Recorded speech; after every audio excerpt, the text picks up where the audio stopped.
Діни экстремизм мен терроризм бүгінде адамзатқа төнген маңызды қауіптердің біріне айналды. Есімін өзгерту, өзінің негізгі атынан бөлек куня, яғни діни лақап Абдуллах, Сейфуллах, Саллахаддин, Халид, Хамза және тағы басқа есімдермен таныстырады.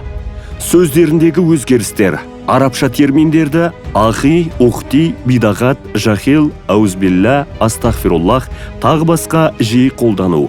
Ислам терминдеріне жихад, кафир, хижра тағы басқа өздерінің көзқарастарына сәйкес анықтама беру арқылы түпкі мағыналарынан бұрмалайды.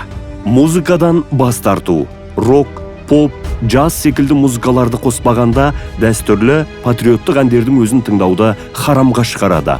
Домбыра, қобыз, тағы басқа музыкалық аспаптарды қолданбайды. Тек нашидтер, діни әуендер тыңдайды. Діни экстремизм мен терроризм қоғам дерті.